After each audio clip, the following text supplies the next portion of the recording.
Vous écoutez l'édito de la rédaction par Maxence Jaillet.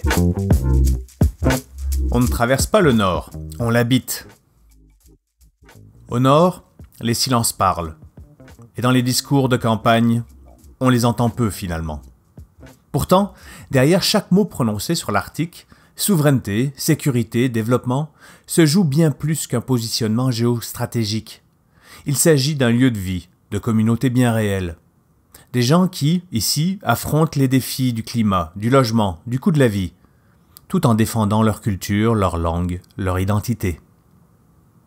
Les partis politiques promettent des bases, des ports, des routes. Ils parlent de la Chine, de la Russie, des ressources et maintenant des États-Unis. Mais qui parle des familles, des collectivités isolées, où souvent un logement sur deux est jugé inadéquat? Qui s'arrête sur la fragilité du pergélisol qui soutient routes et maisons? Qui écoute vraiment les voix des peuples autochtones qui vivent cette souveraineté et cette communion à leur environnement au quotidien? L'Arctique canadien est un échiquier sur lequel les grandes puissances déplacent leurs pions. C'est aussi un merveilleux décor pour des photos ministérielles. Mais c'est surtout un territoire habité, vivant, vulnérable. Et sa souveraineté ne s'assure pas seulement avec des chasseurs F-35 ou des brise-glaces. Elle se construit avec des écoles, des hôpitaux, des garderies, du logement, du réseau cellulaire, des espaces protégés, avec du respect.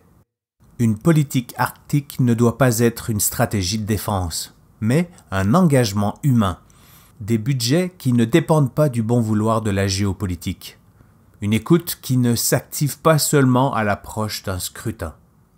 Les électeurs du Nord, eux, savent-ils lire entre les lignes? Est-ce qu'ils obtiendront ce qu'ils veulent? Non pas des promesses musclées, mais des solutions enracinées? L'Arctique mérite mieux qu'un plan. Peu importe qui formera le prochain gouvernement le 28 avril. Une chose est sûre. Les résidents du Nord devront exiger des concessions claires. Il ne faudra pas relâcher la pression sur les députés élus. Il ne s'agit pas de les laisser emprunter le long tracé d'un passage du Nord-Ouest pour simplement traverser l'Arctique en laissant quelques annonces derrière eux. Il faudra qu'ils s'arrêtent, qu'ils s'implantent, qu'ils écoutent et surtout qu'ils construisent avec et pour chaque collectivité ce qui compte vraiment.